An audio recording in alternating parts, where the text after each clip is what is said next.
Good evening friends. आज हम फिर से हाजिर आपके यूट्यूब ऑनलाइन क्लास में। तो हमारा जो विषय चल रहा था भारत का संवैधानिक विकास, आज हम फिर उसमें आगे बात करेंगे।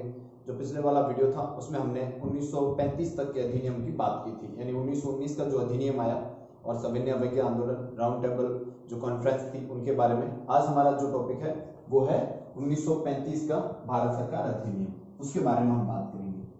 इसका हमारा टॉपिक है 1935 का भारत सरकार अधिनियम। पीछे हम पूरा चैन में पढ़ते आ रहे थे, तो आज हमारा ये आगे से ये अंतिम होगा। इसके बाद 1947 का भारत सरकार अधिनियम बचेगा और उसके बाद भारत की संविधान सभा बन जाती है, जो क्या करती थी, हमारे देश के लिए संविधान बनाया उसने। तो यहाँ पे 1935 का भारत सरकार अधिनियम का मतलब होता है कि यहाँ पर जो ये अधिनियम बन के आया, ये इंग्लैंड से बन के आया, भारत के लोगों के लिए, भारत के लोगों पर ये लागू होता था। पीछे चाहे 1919 का हो, 1909 का हो, सारे कहां से बन के आते थे? इंग्लैंड से। 1947 का भी वो इंग्लैंड से बन के आया था, लेकिन उसके बाद में भारत की संविधान सभा बन गई, भारत आजाद हो गया और भारत खुद के क्या बनाने शुरू कर दिए, भारत की संसद ने कानून बनाने शुरू कर दिए। तो आपको बात करेंगे आप 1935। ये इंपोर्टेंट क्या है? भारत सरकार अधिनियम है, जो अंतिम आप समझ सकते हैं अंतिम महत्वपूर्ण भारत सरकार अधिनियम था। इस भारत सरकार अधिनियम को एक तो आपको ध्यान रखनी है, इसकी जो प्रस्तावना है, कोई प्रस्तावना की बात करें, प्रस्तावना 1919 से ग्रहण की गई, यानी इसकी कोई खुद की प्रस्तावना नहीं थी। इस वजह से इस जो 1919 के जो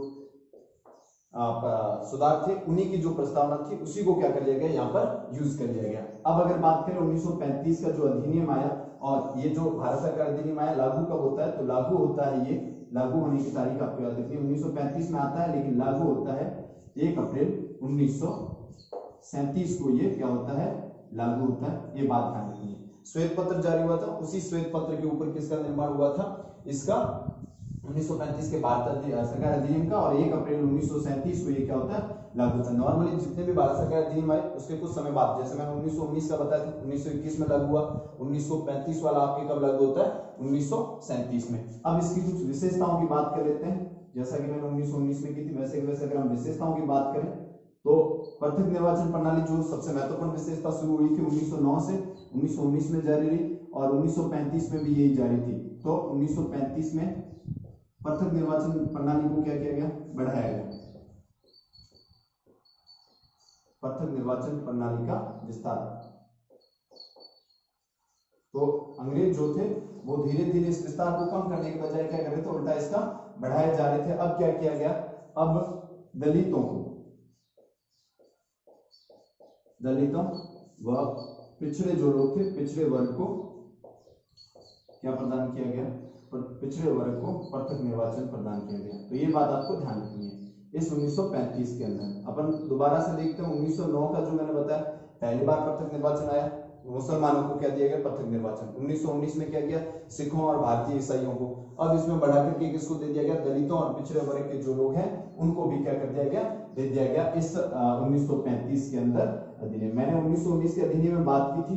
जो हमारा केंद्रीय विधानमंडल था वो 2 भागों में बटा हुआ था, यानी उसके 2 सदन हुआ करते थे। 2 सदन अभी भी थे, लेकिन इसमें नई बात क्या हुई?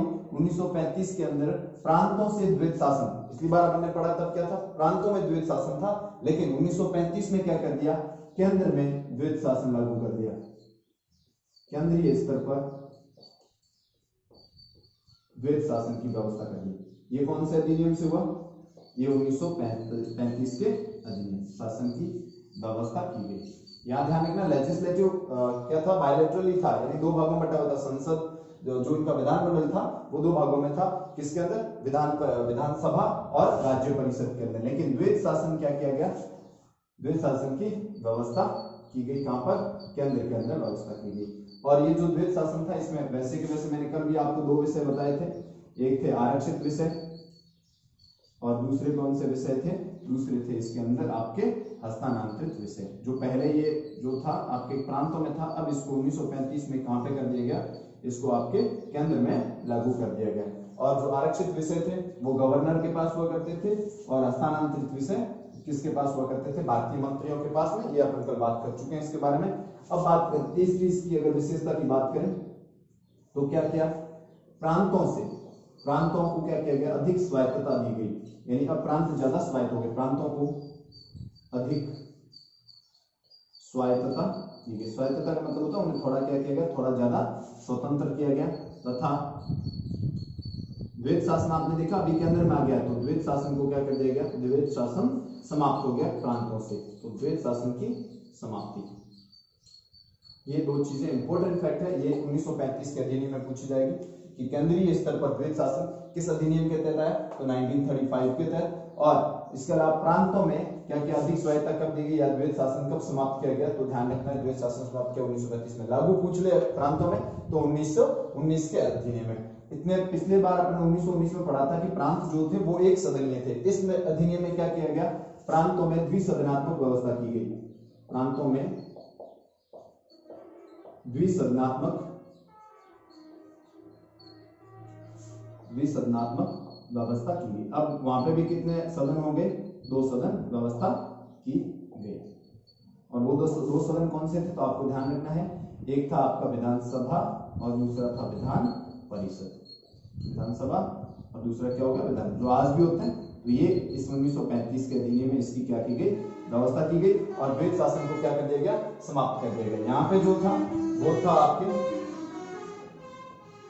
विधानसभा व राज्य परिषद। अब इसमें क्या हुआ, विधानसभा और राज्य परिषद, इसमें पदों की जो संख्या थी, जो सदस्यों की, उस संख्या को क्या कर दिया गया, इंक्रीज कर दिया गया। इसमें 375 सदस्यों के आसपास किए गए, इसमें 260 से आसपास सदस्य किए गए। तो ये बात आपको ध्यान रखनी केंद्रीय स्तर पर। अब अगर अपन बात करें इसके अलावा क्या हुआ, तो आपको बताना है कि भारत जो परिषद है, भारत परिषद व भारत सचिव का जो पद हुआ करता था वो समाप्त कर दिया गया। भारत सचिव का पद समाप्त। अब 1919 में मैंने बताया आपको कि 1919 के अधिनियम में क्या हुआ था कि जो भारत सचिव थे उनकी जो ताकत थी, उनकी जो शक्तियां थी, उनको कम किया गया। यहाँ क्या किया गया, भारत परिषद समाप्त कर दी गई। भारत परिषद की स्थापना कब होती है, तो 1858 में मैंने आपको बताया था, 1858 का अधिनियम है, तब पहली बार भारत सचिव पद क्या हुआ था, सर्जित हुआ था और भारत परिषद की स्थापना हुई। अभी इसमें क्या कर दिया गया, भारत परिषद को समाप्त कर दिया गया है और भारत सचिव का जो पद है वो भी क्या कर दिया गया, समाप्त कर दिया गया। इसके अलावा एक और रिफॉर्म हुआ इसके अंदर, बर्मा, जिसको उस वक्त बर्मा कहते थे, अब वर्तमान में इसको क्या कहते हैं हम लोग, म्यांमार कहते हैं। तो बर्मा जो है, म्यांमार है, को भारत से अलग कर दिया गया। ये पहले भारत का भाग हुआ करता था, भारत से अलग करके इसको स्वतंत्र राष्ट्र बना दिया, तो भारत से अलग कर दिया गया। सवाल पूछ लिया जाता है कि बात किस अधिनियम के तहत बर्मा को किससे अलग किया गया, भारत से अलग किया गया, या म्यांमार को किससे अलग किया गया, तो 1935 के एक्ट के तहत ऐसा हुआ कि जो बर्मा था, म्यांमार था, उसको एक स्वयं कंट्री बना दिया गया, कंट्री बना दिया गया, अलग एक क्या बना दिया गया, देश बना दिया गया। अब हम इस यहाँ पर कुछ संस्थाओं की बात करेंगे जो 1935 के अधिनियम के तहत उन संस्थाओं की क्या हुई थी, स्थापना हुई थी, जो आज तक एग्जिस्ट करती है हमारे देश के अंदर। उन संस्थाओं के बारे में आपको जानना है।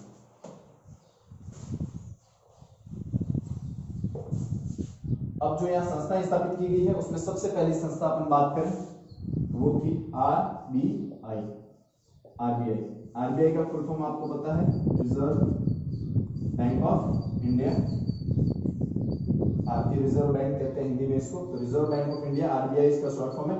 आरबीआई की स्थापना इस अधिनियम के तहत, किसके तहत, इस अधिनियम के तहत हुई, लेकिन इसका भी आरबीआई का एक अधिनियम अलग से था, आरबीआई एक्ट 1934 के तहत 1935 में इसकी क्या की गई थी, स्थापना की गई थी। 1935 में इसकी स्थापना की गई। एक्ट कब आया था, 1934 के अंदर आया था आरबीआई का एक्ट, उसके तहत आरबीआई की, रिजर्व बैंक ऑफ इंडिया, आज भी भारत का सबसे बड़ा क्या है, केंद्रीय बैंक है। जितने भी नोट जारी होते हैं वो सारे किसके द्वारा होते हैं, और जितने भी बैंकों को जो संभालता है वो कौन संभालता है, हमारा आरबीआई संभालता है। और ये चीज ध्यान रखनी, इसकी स्थापना 1935 में हुई थी। इसके बाद बात करते हैं संघ लोक सेवा आयोग, यूपीएससी, संघ लोक सेवा आयोग की स्थापना की गई। तो एक और नई संस्था आई जो 1935 के अधिनियम के तहत, यूपीएससी की स्थापना होगी, इसके साथ ही साथ किसकी स्थापना होगी, आरबीआई की स्थापना भी किसके तहत, 1935। एक और जिसको कहते थे उस वक्त तो कहा जाता था फेडरल कोर्ट, और जिसको हम वर्तमान में क्या कहते हैं, उसको हम आजादी के बाद हमने इसका नाम बदल करके रख दिया सुप्रीम कोर्ट, जो कहां पर स्थित है, दिल्ली में स्थित है। सुप्रीम कोर्ट की स्थापना की गई। तो ये तीन संस्थाएं आपको ध्यान रखनी है जिनकी स्थापना कौन से अधिनियम के तहत हुई, 1935 के अधिनियम के तहत। आरबीआई, संघ लोक सेवा, यूपीएससी और फेडरल कोर्ट उस वक्त कहते थे, लेकिन जब हम आजाद हुए तो आजादी के बाद में हमने इसको क्या कहना शुरू कर दिया, सुप्रीम कोर्ट। आज तक एग्जिस्ट करता है। इसका कार्यालय आपको पता है कहां पर है, नई दिल्ली में है, और ये भारत का सबसे उच्चतम न्यायालय है जहां पर क्या की जा सकती है, अंतिम अपील। इससे ऊपर हमारे पास कोई अपील करने का क्या नहीं होता, कोर्ट नहीं होता, ये सबसे अंतिम न्यायालय है। कार्यालय इसका कहां पर है, तो ध्यान रखना है वर्तमान के अंदर कहां पर इससे दिल्ली में स्थित है। अब बात करें, ये तीन संस्थाओं की स्थापना होगी। प्रांतों में क्या हुआ, प्रांतों में क्या किया गया, द्विसदनीय व्यवस्था की गई। अब प्रांत जो थे, कितने प्रांत टोटल उस वक्त प्रांत 11 ब्रिटिश प्रांतों में से, टोटल कितने ब्रिटिश प्रांत थे, 11 ब्रिटिश प्रांतों में से 6 ब्रिटिश प्रांतों में, ब्रिटिश प्रांत का मतलब है जहां पर अंग्रेजों द्वारा सीधे क्या चलाई जाती थी, सरकार चलाई जाती। 6 ब्रिटिश प्रांतों में क्या हुआ, द्विसदनात्मक व्यवस्था थी। सारे में व्यवस्था नहीं थी, तो आपको ध्यान रखना द्विसदनात्मक कितने में थी, 6 जो आपके ब्रिटिश प्रांत थे उनमें द्विसदनात्मक व्यवस्था की गई। द्विसदनात्मक व्यवस्था आप समझ गए होंगे, यानी जो वहां का विधानमंडल होगा उसकी जहाँ की विधायिका होगी उसके कितने सदन होंगे, 2 सदन होंगे। जैसे अभी वर्तमान के परिप्रेक्ष्य में देखें तो हमारा संसद है, ठीक है, तो इसको हम व्यवस्था भी क्या कह सकते हैं, विधायिका कह सकते हैं। इसके 2 सदन है, एक कौन सा है, लोकसभा, और दूसरा कौन सा हो जाएगा, राज्यसभा। इसको हम क्या कहते हैं, इसी को ही हम क्या कहते हैं, द्विसदनात्मक, यानी कितने हाउस है यहाँ पे, देयर आर 2 हाउस। तो अब बात करें 11 में से 6 प्रांतों में क्या हुई, इसमें द्विसदनात्मक। अब चुनाव हुए, पहली बार कांग्रेस ने किसमें भाग लिया, चुनाव में भाग लिया, और कांग्रेस द्वारा प्रथम बार क्या किया गया, चुनाव में भाग लिया गया। आपको ध्यान रखना है, इससे पहले जितनी भी थी कांग्रेस ने हमेशा चुनाव का क्या किया, बहिष्कार किया, लेकिन पहली बार प्रथम बार कांग्रेस द्वारा प्रथम बार चुनाव में भाग लिया गया, चुनाव में भाग लिया, वह 5 प्रांतों में क्या प्राप्त किया, 5 प्रांतों में स्पष्ट बहुमत मिला। इसका मतलब 5 प्रांतों में क्या हुआ, कांग्रेस की सरकार बनी। टोटल कितने प्रांत है, 11, उसमें से 5 प्रांतों में स्पष्ट बहुमत प्राप्त हुआ।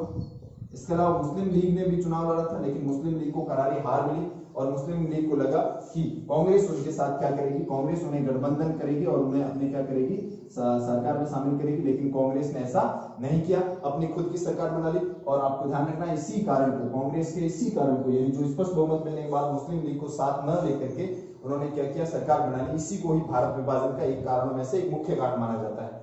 ऐसा कहा जाता है अगर 1937 में, ये चुनाव 1937 में हुए थे, तो 1937 के चुनाव में अगर कांग्रेस जीतने के बाद मुस्लिम लीग को अपना हिस्सा बना लेती तो मोहम्मद अली जिन्ना पाकिस्तान निर्माण की मांग को इतना ज्यादा नहीं खींचते और पाकिस्तान का शायद हमारे देश का विभाजन नहीं होता। एक आपको वन ऑफ द रीजन में से एक कारण माना जाता है इसको। तो 1937 में क्या हो गया, ये कांग्रेस की सरकारें बन गई कितने प्रांतों में, 5 प्रांतों के अंदर। अब आपको पता है 1939 का वर्ष अगर आपको याद हो, 1939 ईस्वी में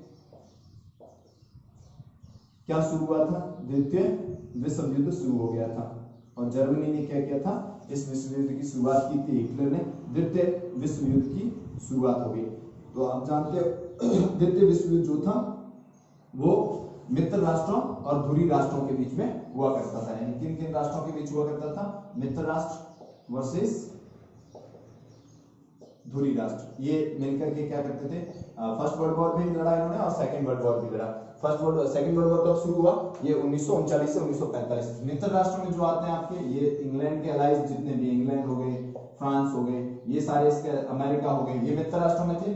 धुरी राष्ट्रों में 3 देश थे, एक था जर्मनी, जापान और तीसरा कौन सा था, इटली। इन 3 देशों में ये और भी अलाइज थे, लेकिन मुख्य मुख्य देशों की बात करें तो ये मित्र राष्ट्र और ये कौन से हो जाएंगे, धुरी राष्ट्र। आप देखिए इंग्लैंड किस तरफ है, मित्र राष्ट्रों की तरफ है, और इंग्लैंड क्या राज किसके ऊपर है, भारत के ऊपर है। तो इंग्लैंड चाहता है कि भारत की जो सेना है, भारत की जो आर्मी है, वो इन धुरी राष्ट्रों के खिलाफ सेकंड वर्ल्ड वॉर में लड़ने के लिए क्या करे, हेल्प करे। लेकिन भारतीय ऐसा नहीं चाहते थे। तो 1939 में क्या किया, एक गवर्नर जनरल हुआ करते थे भारत उस वक्त के गवर्नर जनरल थे, जिनका नाम आपको याद रखना। 1940 में क्या किया उन्होंने, गवर्नर जनरल जिनका नाम है लिनलिथगो द्वारा भारत के युद्ध में शामिल होने की घोषणा कर दी, युद्ध में शामिल होने की घोषणा कर दी। तो उन्होंने कह दिया कि भारत किसमें शामिल हो रहा है, युद्ध में शामिल होने की घोषणा की। उन्होंने कहा कि भारत किसमें शामिल हो रहा है, युद्ध सेकेंड वर्ल्ड वॉर में किसकी तरफ से, इंग्लैंड की तरफ से, मित्र राष्ट्रों की तरफ से लड़ रहा है। इस बात को कांग्रेस ने विरोध किया, क्योंकि कांग्रेस को बिना सलाह लिए ये घोषणा हुई थी। इस वजह से कांग्रेस के जो 500 प्रांतों में जो ये इनकी सरकार है, इस सरकार ने क्या दे दिया, इस्तीफा दे दिया, यानी ये सरकार ने इस्तीफा दे दिया। इस बात में मोहम्मद अली जिन्ना काफी खुश हुए। उन्होंने मुक्ति दिवस के रूप में मनाया, क्योंकि उनको पता था कि कांग्रेस ने उनको अलाइज नहीं बनाया था पीछे जब सरकार। तो इन पांचों ने क्या दे दिया, इस्तीफा दे दिया और भारत को युद्ध में शामिल होने की जो लिंग की घोषणा थी उसके खिलाफ। अब ये घोषणा हो गई। फिर 1940 के अंदर, अगस्त 1940 में आपको ध्यान रखना है, अगस्त प्रस्ताव आया। अगस्त 1940 में क्या आता है, अगस्त प्रस्ताव। अगस्त प्रस्ताव, तो अगस्त प्रस्ताव में भारत से क्या कहा गया कि आप इस क्या कीजिए, इस युद्ध में शामिल हुइए, और जब ये युद्ध समाप्त हो जाएगा उसके लिए आपको भारत को क्या किया जाएगा, भारत को अधिराज्य की क्या दी जाएगी, अधिराज्य का दर्जा दिया जाएगा। मैंने बताया था डोमिनियन स्टेट बनाया जाए, अधिराज्य का दर्जा दिया जाएगा, ये बात कही गई। लेकिन कांग्रेस सरकार, कांग्रेस जो पार्टी थी उसने इसको अगस्त प्रस्ताव को ठुकरा दिया और उसे सही नहीं माना। उन्होंने कहा कि हम पहले भी 1919 के विश्व युद्ध में शामिल हुए थे, लेकिन आप 1914 से 18 के प्रथम विश्व युद्ध में शामिल हुए थे, लेकिन आपका कोई रिस्पॉन्स नहीं आया, इसका विरोध चलता रहा। फिर 1942 के अंदर, 1942 ईस्वी में एक मिशन भारत आता है जिसका नाम था Cripps mission. Cripps mission Bharat आया, कारण क्या था, अगर आपको याद हो, ये शुरुआत में जो धुरी राष्ट्र थे ये मजबूत थे। बाद में जापान ने क्या किया, गलती करके पर्ल हार्बर जगह है एक अमेरिका में, उस पर्ल हार्बर जो नेवी सेंटर था अमेरिका का, उसके ऊपर उन्होंने अटैक कर दिया। इसके बाद अमेरिका भी प्रत्यक्ष रूप से किसमें शामिल हो गया, सेकंड वर्ल्ड वॉर में शामिल हो गया। और तब कौन आया, क्रिप्स मिशन भारत आया, ताकि भारत का सहयोग उन्हें क्या मिले, थोड़ा ज्यादा मिले। इसके जो नेतृत्व करता था, क्रिप्स मिशन का नेतृत्व करते का नाम आपको याद रखना, नेतृत्व करता था स्टफर्ड क्रिप्स। ये भारत आए और इन्होंने कुछ क्या रखी, मांगे रखी। इन्होंने कहा कि युद्ध के पश्चात, यानी जब ये युद्ध आप सहयोग कीजिए, तो युद्ध के पश्चात इसका निर्माण किया जाएगा, संविधान सभा का निर्माण किया जाएगा, संविधान सभा बनाई जाएगी। ये बात की गई किसके अंदर, आपके इस क्रिप्स मिशन ने ये प्रस्ताव रखा। इसके अलावा इन्होंने एक और प्रस्ताव रखा। इन्होंने ये कहा कि एक जब युद्ध खत्म हो जाएगा तो उसके बाद तो एक तो क्या किया जाए, आपके लिए संविधान सभा का निर्माण किया जाएगा, और इसके अलावा इसने जो एक इसमें प्रावधान था उसके खिलाफ कांग्रेस थी। वो प्रावधान ये था, जो देसी राज्य है, देसी जो शासक है, देसी शासक स्वयं का संविधान बना सकते थे।